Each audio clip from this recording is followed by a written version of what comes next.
Assalamualaikum warahmatullahi wabarakatuh. Perkenalkan, nama saya Sinta Dewi Pemi, NIM 28921501125, Fakultas Ekonomi dan Bisnis, Prodi Manajemen Sore kelas C, dosen pengampu Ibu Iis Dewi Herawati SE MAK.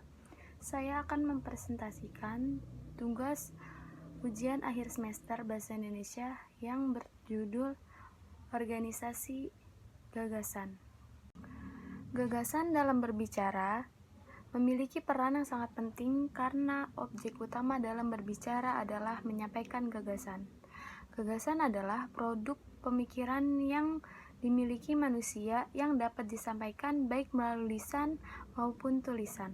Agar pembicara mencapai sasaran dan tujuan yang diharapkan, gagasan yang akan disampaikan harus betul-betul dipertimbangkan dan dimatangkan. Dalam kegiatan berbicara, perlu menyampaikan gagasan dan mengorganisasikan gagasan. A. Menyampaikan gagasan dalam kegiatan berbicara. Objek utama dalam kegiatan berbicara adalah menyampaikan gagasan-gagasan yang disampaikan merupakan hasil dari pengetahuan, pengalaman, atau pengamatan pembicara harus didukung oleh data atau fakta yang dapat dipertanggungjawabkan kebenarannya.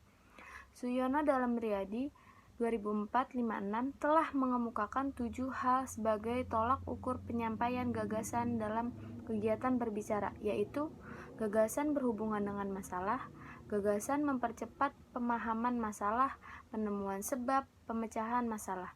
Gagasan didukung faktor, contoh, ilustrasi, perbandingan, atau kesaksian.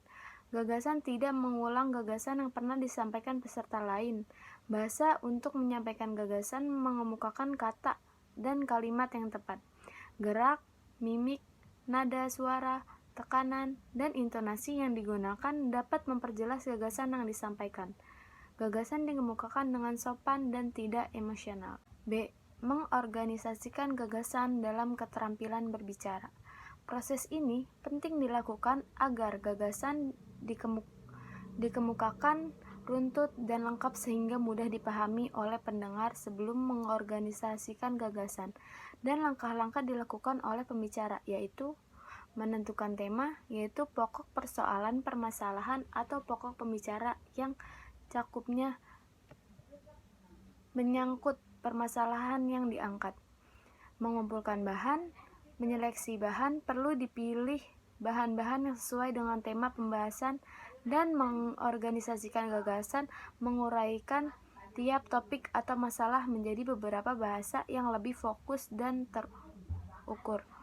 Ada beberapa tahapan dalam penyusun organisasi gagasan, yaitu mencatat gagasan, mengatur urutan gagasan, memeriksa kembali urutan gagasan, membuat kerangka yang terperinci dan lengkap, dan mengembangkan organisasi gagasan. Pengembangan organisasi gagasan berkaitan dengan dua aspek, yaitu kerangka gagasan dan pola pengembangan gagasan. 1. Kerangka gagasan.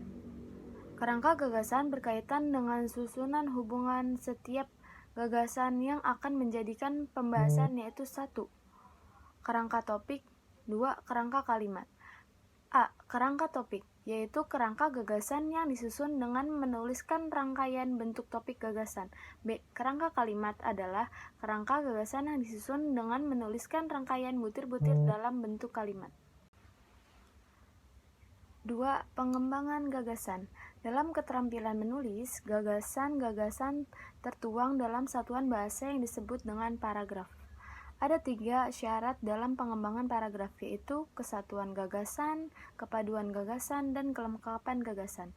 A. Kesatuan gagasan. Paragraf yang dimiliki unsur kesatuan adalah paragraf yang memiliki satu kesatuan gagasan utama beserta dengan gagasan-gagasan penjelas lainnya. Gagasan-gagasan dikembangkan dengan cara menghubungkan satu sama lain dengan suatu kesatuan yang utuh. B. Kepaduan gagasan. Agar memenuhi kepaduan, kalimat-kalimat di dalam paragraf harus terjalin dengan logis dan serasi. Ada beberapa cara dapat dilakukan untuk mengembangkan paragraf yang padu, yaitu sebagai berikut. 1. Penggunaan repetisi pengulangan kata atau repetisi adalah cara memperoleh kepaduan dengan cara mengulang kata tertentu atau kata pokok dan penting. 2. Penggunaan pronominal kata ganti untuk menyebutkan nomina atau frasa nomina yang telah disebutkan lebih dahulu. Misalnya, frasa pengusaha yang sukses dapat digunakan pengusaha-pengusaha itu atau mereka. 3. Penggunaan kata hubungan atau konjungsi antar kalimat. Konjungsi adalah kata atau ungkapan penghubung antar kata, antar frasa, antar klausa, dan antar kalimat. Konjungsi yang berkenaan dengan kepaduan paragraf adalah konjungsi kalimat. Konjungsi termasuk dalam golongan ini adalah namun, akan tetapi, oleh karena itu, oleh sebab itu, akibatnya, selain itu, di samping itu, jadi, dan sebagainya. Konjungsi disebut dalam paragraf selalu berada di awal kalimat. C. Kelengkapan gagasan. Artinya, sebuah paragraf harus memiliki kelengkapan gagasan penjelasannya. Biasanya gagasan utama diwujudkan dalam kalimat utama dan kalimat penjelasan diwujudkan dalam kalimat penjelas. Kadang-kadang ditemui juga ada paragraf memiliki kalimat penjelas tetapi tidak ada kalimat utamanya. Paragraf seperti ini sering ditemui pada paragraf deskriptif. 1. Gagasan utama adalah topik utama atau permasalahan yang sedang dibahas dalam satu paragraf. Gagasan ini bersifat abstrak karena wujud konkretnya dalam bentuk kalimat utama. 2. Gagasan penjelas adalah beberapa gagasan yang berfungsi menjelaskan topik utama. Gagasan penjelas ini juga bersifat abstrak karena wujud konkretnya dalam bentuk kalimat penjelas. 3. Kalimat utama adalah kalimat yang mengandung gagasan utama. Kalimat ini dijelaskan apa yang dibahas pada paragraf tersebut. Kalimat penjelas adalah kalimat-kalimat yang mendukung gagasan utama. Kalimat penjelas perlu ditulis karena kalimat inilah yang akan memberikan alasan yang kuat tentang gagasan utama. Kalimat-kalimat ini harus mengandung data berupa fakta atau informasi. Contoh, judul bahaya narkoba. Konteks penyuluhan dari Bapak Polisi kepada remaja Karang Taruna. Kerangka 1. Pembukaan. A. Mengucapkan salam pembuka. B. Menyapa hadirin dan pihak-pihak tertentu yang turut hadir. 2. Mengapa bahaya narkoba? 3.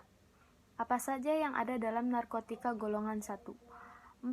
Apa saja yang disebabkan oleh pecandu narkoba? 5. Bagaimana cara mengatasi kecanduan narkoba?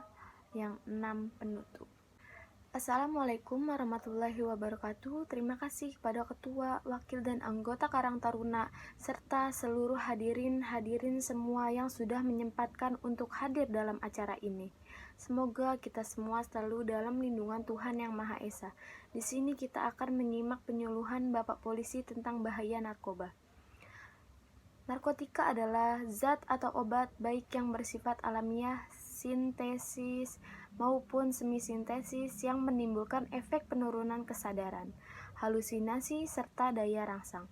Obat-obat tersebut dapat menimbulkan kecanduan jika pemakaiannya berlebihan. Pemanfaatan dari zat-zat itu adalah sebagai obat penghilang nyeri serta memberikan ketenangan. Penyalahgunaannya bisa terkena sanksi hukum. Narkotika golongan 1 seperti ganja, opium, dan tanaman kota yang sangat berbahaya jika dikonsumsi karena berisiko tinggi menimbulkan efek kecanduan. Peredaran dan dampak narkoba saat ini sudah sangat meresahkan. Mudahnya mendapat bahan berbahaya tersebut membuat penggunanya semakin meningkat. Tak kenal jenis kelamin dan usia, semua orang beresiko mengalami kecanduan jika sudah mencicipi zat berbahaya ini.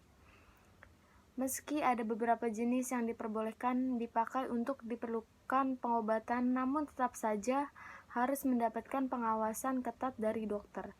Ada banyak bahaya narkoba bagi hidup dan kesehatan, di antaranya dehidrasi, halusinasi, menurunnya tingkat kesadaran, gangguan kualitas hidup, kematian. Penggunaan narkoba yang sudah mengalami kecanduan tidak akan mudah lepas dari jerat barang tersebut. Diperlukan sebuah langkah yang cepat, salah satunya dengan menghubungi BNN. Di lembaga resmi pemerintah ini, pendaftaran rehabilitasi bisa dilakukan secara online.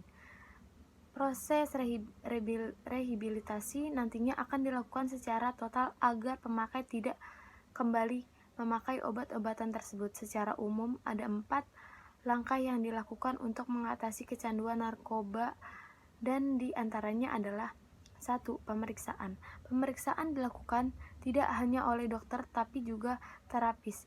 Pemeriksaan bertujuan untuk mengetahui sejauh mana kecanduan yang dialami dan adakah efek samping yang muncul. Jika si pemakai mengalami depresi atau bahkan gangguan perilaku, maka terapis akan menyembuhkan efek tersebut baru melakukan rehabilitasi. 2. Detoksifikasi. Mengatasi kecanduan harus melalui beberapa tahapan dan salah satunya yang cukup berat adalah detoksifikasi. Di sini penggunaan harus 100% berhenti menggunakan obat-obatan berbahaya tersebut.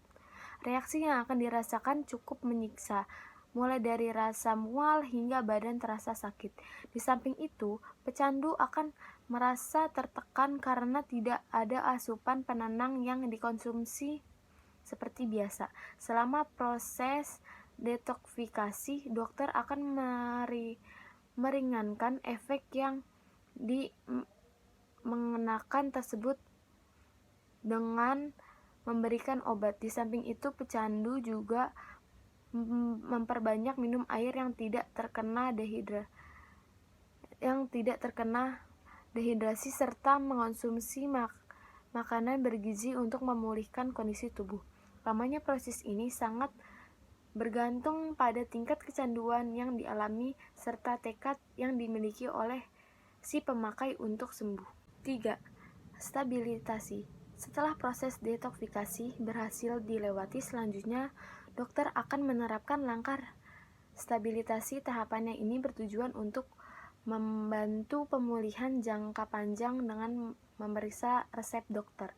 Tidak hanya itu, pemikiran tentang rencana ke depan pun diarahkan agar kesehatan mental tetap terjaga dan tidak kembali terjerumus dalam bahaya obat-obatan terlarang. 4. Pengelolaan aktivitas. Jika sudah keluar dari rehabilitasi, pecandu yang sudah sembuh akan kembali ke kehidupan normal. Diperlukan pendekatan dengan orang seperti keluarga dan teman agar mengawasi aktivitas mantan pemakai. Tanpa dukungan penuh dari orang sekitar, keberhasilan dalam mengatasi kecanduan obat terlarang tidak akan lancar. Banyak pemakai yang sudah sembuh lantas mencoba menggunakan kembali obat-obatan karena pergaulan yang salah. Karena itu, pengolahan aktivitas sangat penting agar terhindar dari pengaruh negatif. Sekian yang saya dapat sampaikan mengenai penyuluhan tentang bahaya narkoba. Semoga anggota Karang Taruna dan hadirin semua dapat menjaga dari agar tidak menggunakan narkoba. Wassalamualaikum warahmatullahi wabarakatuh. Sekian presentasi yang dapat saya sampaikan, kurang lebihnya mohon maaf. Wabillahi taufiq wal hidayah. Wassalamualaikum warahmatullahi wabarakatuh.